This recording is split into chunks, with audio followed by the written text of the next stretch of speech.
오늘 말씀까지 우리는 사울의 회심과 어, 이후에 있었던 그러한 그 전도하는 것들, 또 사울의 준비되는 그러한 말씀에 대하여서 우리가 보았습니다. 오늘 말씀부터는 어, 사도 사울에 대한 그러한 이야기에서 베드로에 대한 그러한 이야기로 그 말씀으로 이 사도행전의 그 역사의 기록이 조금 바뀌게 되어집니다. 근데 이 베드로를 통해서 또 하나님께서 우리에게 보여주신 것이 무엇이냐 하면 역사를 하나님이 주관하신다라는 것을 이 교회의 역사, 부흥의 역사를 하나님이 주관하신다는 것을 우리에게 보여주고 있습니다. 오늘 말씀을 보면 두 사람의 그러한 여인을 베드로가 만나게 되어집니다. 그리고 그 가운데 하나님께서 주시는 큰 이적을 행하는 것을 우리가 볼 수 있죠. 32절 말씀 보면 그때의 베드로가 사방으로 두루 다녔다라고 말씀하고 있습니다. 앞에서 우리는 사도들이 예루살렘에 머물렀다라는 말씀을 보았었고 또한 그 이후에 사마리아 지역으로 가서 이 복음을 전하였던 것을 사마리아의 부흥이 있을 때에 또 베드로와 요한이 그곳에 가서 복음을 전하였던 것을 우리가 보았었는데요. 그랬던 베드로가 지금은 이 루따루다 내려왔습니다. 이 사방으로 두루 다녔다고 이야기를 하죠. 사방으로 두루 다니면서. 왜 이렇게 사방으로 두루 다녀야 되겠습니까? 지금 예루살렘에 있던 그 교회 성도들이 지금 온 유대, 사마리아 지역으로 다 흩어졌기 때문에 지금 사도 베드로가 이곳저곳을 다니면서 지금 신방하고 있는 것이라고 할 수 있죠. 지금 그러면서 루따라고 하는 그런 지역으로 그곳에 있는 성도들에게로 내려갔습니다. 루따는 어디냐 하면 예루살렘에서 이 지중해 쪽으로 내려가고 한 30km 한 그 정도 내려가서 있는 마을이 바로 이 루따라고 하는 그러한 지역입니다. 이곳에 내려갔을 때에 베드로가 누구를 만나냐 하면 애니야라고 하는 그러한 여인을 만났습니다. 애니야. 이 여인은 오늘 말씀을 보게 되면 중풍병으로 침상에 누운 지 8채가 되는 그러한 여인이라고 할 수 있죠. 이 중풍이라고 하는 그러한 질병이 참 얼마나 고통스러운 것입니까? 그 사람도 굉장히 고통스럽지만 그 주변의 사람도 굉장히 고통스럽게 하는 것이 바로 이 중풍이라고 하는 그러한 질병 아닙니까? 그런데 그 오늘 말씀을 보게 되면 베드로가 어떻게 하였습니까? 이 애니아라고 하는 여인을 향하여서 예수 그리스도께서 너를 낫게 하시니 일어나 내 자리를 정돈하라 한대. 베드로가 그 여인을 향하여서 예수 그리스도가 너를 낫게 하시니 일어나 내 자리를 정돈하라고 하자 이 여인에게 어떠한 일이 벌어지게 됩니까?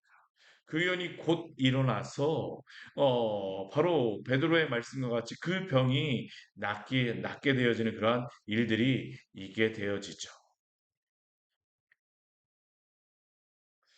우리가 요한복음 14장 12절 말씀을 보게 되면 예수님이 이러한 말씀을 하셨어요. 내가 진실로 진실로 너희에게 이르노니 나를 믿는 자는 내가 하는 일을 그도 할 것이요 또한 그보다 큰 일도 하리니 이는 내가 아버지께 감이라. 우리 요한복음 14장 말씀을 보게 되면 예수님이 죽으시고 그 부활하셔서 또한 그 승천하신 후에 성령을 보내심으로 그 제자들로 하여금 사도들로 하여금 더 큰 일을 하게 하시겠다라고 말씀하셨는데 오늘 말씀을 보게 되면 실제로 다 그러한 일들이 벌어졌던 것이죠.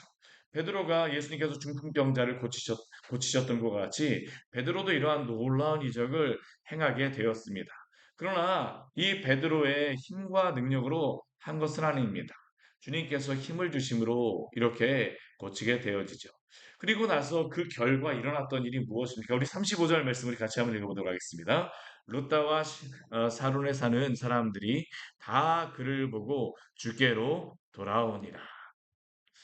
이 이적과 기적을 하나님께서 행하시고 난 다음 사도행전 말씀에 보게 되면 이적과 기적이 일어나고 난 다음에 일어난 그 결과가 있습니다. 베드로가 영광을 받는 것이 아니라 항상 무슨 결과가 나타나냐 하면 다 그를 보고 주께로 돌아오니라.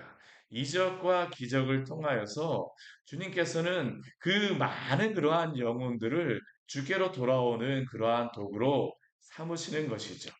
오늘 말씀 뒤에 보게 되면 또 다른 한 이적이 벌어지고 있습니다. 또 어떤 이적이 벌어지고 있냐면 우리 36절 말씀을 보게 되면 욥바에 있는 다비다라고 하는 그 여제자가 있었다라고 우리에게 소개하고 있죠.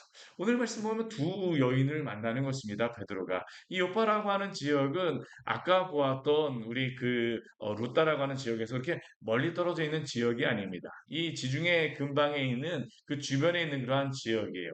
그곳에 요파라고 하는 그러한 지역에 다비다라고 하는 그 여인이 있었는데 이 여인이 이름은 도르가라고 하는 그러한 이름이에요. 이 도르가라고 하는 그러한 이름, 뭐 다비다라고 하는 그러한 이름은 이 영양 사슴 뭐 이러한 그러한 의미의 그러한 뜻인데 그 여인이 예수 그리스도를 믿고 나서 선행과 구제하는 일을 심히 많이 하였다라고 말씀하고 있습니다.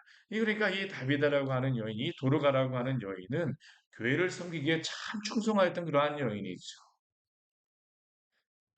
그 여인이 선행과 구제하는 일을 많이 하면서 또 그 여인을 통해서 많은 복음이 전파되어졌던 것을 우리가 알 수 있죠. 그런데 이 다비드라고 하는 여인이 어떻습니까? 우리 37절 말씀 보게 되면 병들어 죽었다라고 이야기를 합니다. 병들어 죽었다. 근데 병들어 죽었는데 이 다비드라고 하는 여인을 사람들이 어떻게 하냐 하면 시체를 씻어 다락에 뉘었다라고 말씀하고 있어요. 근데 이게 우리가 이 성경을 보게 되면 우리가 성경 말씀 보게 되면 아 그냥 이렇게 한 것이구나라고 생각할지 모르지만 사실은 이 말씀은 좀 이상한 말씀입니다. 이 시대의 사람들이 이 말씀을 보게 되면요. 이해가 되어질 수 없는 그러한 상황입니다. 왜냐하면 이스라엘의 그 장례 풍습은 사람이 죽게 되면 하루 안에 모든 장례를 행하게 됩니다. 시체를 씻어서 다락방에 이렇게 두지를 않아요. 시원한 곳에 두지를 않습니다. 근데 오늘 말씀을 보게 되면 이 다비다라고 하는 여인, 이 도르가라고 하는 여인이 병들어 죽었을 때에 그 주변의 사람들이 시체를 씻어서 다락에 두었습니다. 왜 그렇습니까? 우리 38절 말씀 보게 되면 루따가 요바에서 가까운 데에 제자들이 베드로가 이곳에 왔다라는 것을 알았던 것입니다. 무엇 때문에 알았을까요? 우리 앞에서 있었던 그 애니아라고 하는 그 여인을 이 중풍병 든 여인을 일으킨 소식이 이 요바까지 소식이 들린 것입니다. 그러니까 베드로가 가까이 있다라는 것을 듣자 사람들이 베드로에게 그 사람을 보낸 것이죠. 다비다라고 하는 그 선행과 구제하는 일에 열심을 내었던 그러한 사람이 죽었습니다. 베드로 사도요, 이곳에 오십시오. 우리 38절 말씀 보게 되면 지체 말고 와달라고 간청하였다라고 말합니다. 정말로 하나님께서 베드로를 뭐 사방을 다니면서 뭐 여기저기 다니는 거잖아요. 그렇죠? 루따로 보내시지 않으셨으면 또한 그곳에서 애니아라고 하는 그러한 여인을 이 베드로를 통하여서 고치지 않았으면 베드로는 요바까지 갈 이유가 없었던 것입니다. 근데 오늘 말씀 보십시오. 베드로가 그곳에 있다라는 소식을 듣자 이 요바에 있던 제자들이 베드로에게 사람을 보내서 이곳으로 와달라고 간청을 하죠. 그리고 베드로가 그곳에 왔을 때에 이 사람들이 그 39절 말씀 보게 되면 모든 과부가 베드로 곁에 서서 울며 베드로에게 이야기하는 것입니다. 무엇을 이야기합니까? 지은 속옷과 겉옷을 다 내보이거늘. 아마 이 다비다라고 하는 이 도르가라고 하는 여인이 이 옷을 만드는 것에 굉장히 재능이 있었던 것 같아요. 그러니까 이 옷도 만들어주고 속옷과 겉옷을 고쳐주기도 하고 만들어주고 뭐 선행하고 구제하는 일들 이 시대 과부라고 하게 되면 살아갈 수 있는 방법이 없는 그러한 여인들입니다. 그런데 이 도르가라고 하는 여인이 자신도 뭐 여인이지만 이렇게 어려움에 처하였던 그 과부들을 도와주고 섬겨주었던 것이죠. 그러면서 베드로 곁에서 이렇게 그녀가 우리를 도와주었습니다 하면서 속옷과 겉옷을 다 내어 보이는 것입니다. 아니 도대체 왜 이것을 내어 보입니까? 이렇게 주의 일을 향하여서 충성되이 애썼다라는 것이죠. 애썼다라는 것입니다. 주의 교회에 충성되이 애썼던 이 도로가라고 하는 이 베드로의 마음이 어떻습니까? 충성되게 애썼던 이 도르가에 관한 선행과 구제하는 일을 듣고 우리 40절 말씀 보게 되면 사람을 다 내보내고 무릎을 꿇고 주께 기도하기 시작합니다. 무릎을 꿇고 주께 기도해요. 그리고 시체를 향해서 이야기하죠. 다비다야, 일어나라. 다비다야, 일어나라. 죽은 여인을 향하여서 우리 40절 말씀을 주셔요. 분명하게 시체를 향하여서 다비다야, 일어나라 라고 선포하자. 그때 있는 일이 무엇입니까? 그녀가 눈을 떠서 베드를 보고 일어나 앉는지라. 주께서 이 모든 일을 이루셨음을 믿으시기를 바랍니다. 오늘 이 일은 무엇일까요? 이 다비다야 일어나라 하게 되면 이것을 이 시대 그 아람어로도 하게 되면 다비다 쿰입니다. 다비다 쿰. 우리 이 다비다 쿰 하게 되면 그 기억나는 한 가지의 우리 누가복음의 사건 있지 않습니까? 소녀가 죽었을 때에 예수님께서 가셔서 어찌 갔어요? 달리다 쿵 하잖아요. 이 탈리타라고 하는 게 소녀라고 하는 그러한 의미인데 이 다비다하고 탈리다하고 그 가운데 한 글자 차이입니다. 탈리다, 다비다. 소녀야 일어나라. 오늘 베드로는 예수님이 행하셨던 것과 동일하게 이야기하는 겁니다. 다비다야 일어나라. 성령께서 베드로를 통하여서 일하시는 것이죠. 그리고 이렇게 이 다비다가 일어나게 되어졌을 때에 어떤 일이 벌어지게 되어집니까? 오늘 42절 말씀 우리 같이 한번 읽어보도록 하겠습니다. 온 요파 사람이 알고 많은 사람이 주를 믿더라. 아멘. 오늘 이 사도행전 말씀을 보게 되면 그 결과가 다 동일합니다. 주변에 있던 모든 사람들이 이 이적과 기적을 보고 주께로 돌아오게 되어지는 일들이 있었음을 믿으시기를 바랍니다. 오늘날에도 때때로 하나님께서 이적과 기적을 행하십니다. 특히나 이러한 이적과 기적을 행하시는 그러한 지역들을 보게 되면 복음이 한참 전해지는 그러한 곳에서 또한 복음이 많이 이렇게 이 사단의 그러한 세력이 강한 지역에서 하나님께서 그러한 일들을 행하고 나세요. 왜 그러실까요? 사람들로 하여금 믿고 주께로 돌아오게 하시는 것이죠. 오늘 주님께서 이러한 일을 행하시는 것입니다. 성령께서 이 일을 행하게 베드로를 통해서 이 일을 행하게 하시는 것이죠. 많은 사람이 주를 믿고 주를 믿더라. 주께로 돌아오는 그러한 일들. 오늘날 이 시대에도 또한 많은 영혼들이 주께로 돌아오는 일들이 있기를 원합니다. 또한 오늘 이러한 일들이 있었을 때 어떻게 합니까? 베드로가 기도하죠. 그가 하는 것이 아닙니다. 주께서 베드로를 통하여서 일하시는 것입니다. 그리고 난 다음에 오늘 말씀을 보게 되면 우리 43절 말씀을 보게 되면 베드로가 요바에 여러 날 있었다라고 말합니다. 여러 날 있었더라. 여러 날 있었더라. 근데 이 요바라고 하는 지역이 오늘 이게 좀 의미가 있는 그러한 지역, 역사적으로 보게 되면 성경의 역사로 보게 되면 이게 의미가 있는 지역이에요. 어떠한 지역일까요? 이 요바 구약 성경에 한 선지자가 있습니다. 요바에서 출발했던 선지자. 어떠한 선지자입니까? 요나라고 하는 그러한 선지자, 요나. 우리 잘 알잖아요. 물고기 뱃속에 들어갔던 그러한 요나. 근데 요나 같은 경우는 어떠한 인물입니까? 하나님께서 이 다시스로 가서 복음을 아수르 지역으로 가서 복음을 전하라고 니느웨로 가서 복음을 전하라고 말씀하시니까 아수르에 쓰였던 니느웨에 가서 복음을 전하라고 하니까 이 요나가 그것을 좋아하지 않습니다. 아유, 우리 민족을 이렇게 괴롭히는 그러한 왜 니느웨에 가서 제가 하나님의 말씀을 전해야 됩니까?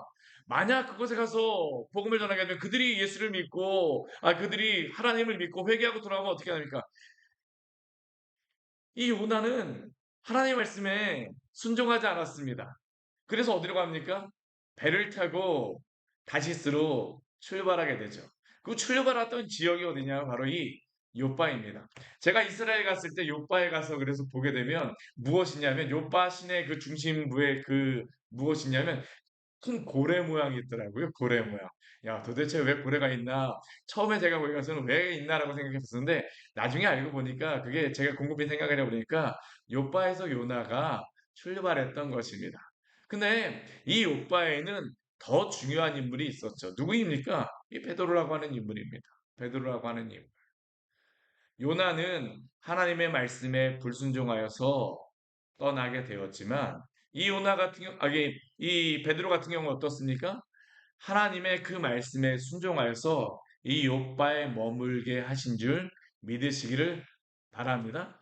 오늘 말씀을 보게 되면 그 하나님의 그러한 손길, 하나님의 인도하심이 이 베드로의 그 지나가는 그러한 여정 가운데 있음을 기억하십시오. 아까도 말씀드렸지만 이 루따라고 하는 지역은 사도 베드로가 평소에 그렇게 와서 있는 그러한 지역은 아닙니다. 그가 이곳저곳에 복음을 전하는 가운데에 루따에 갔죠. 그리고 루따에서 애니아라고 하는 그러한 여인을 하나님께서 고치게 하셨습니다. 그 발걸음을 인도하여 주신 것입니다. 또한 이 루따라고 하는 지역에서 애니아라고 하는 여인을 고치게 되자 이 요바에 있었던 또 사람들이 그 소식을 듣고 이 도르가의 그러한 죽음 뒤에 그 베드로를 청하여서 요바에 오게 되죠. 그리고 이 요바에 머무르면서 요바에 머물렀다라고 말씀하고 있습니다. 그냥 베드로의 걸음이 그냥 있지 않았다는 것을 우리는 기억해야 됩니다. 왜 베드로가 여기 요바에 있어야만 할까요? 우리 이제 바로 우리 10장 이후의 말씀에 보게 되면 누가 나오냐 하면 고넬료라는 이름이 나옵니다. 고넬료. 이 고넬료는 가이사랴 지방에 있는 그러한 사람이죠. 이 가이사랴는 어딜까요? 그 로마의 총독, 이스라엘의 이 유다의 총독, 로마에서 보낸 총독이 머물러 있었던 곳이 바로 이 가이사랴입니다. 가이사랴. 그리고 요바하고 가이사랴는 그렇게 멀지 않아요. 하나님께서 이 가이사랴에 있었던 고넬료를 또한 만나게 하기 위하여서 이 베드로를 이곳까지 발걸음을 인도하여 주셨습니다. 근데 오늘 베드로가 머물고 있는 곳이 어딘지 아십니까? 우리 40절 뒤에 말씀하면 보십시오. 시몬이라는 무두장의 집에서 머무니라. 우리 베드로의 이름도 시몬이잖아요. 이름이 같아서 머문 것입니까?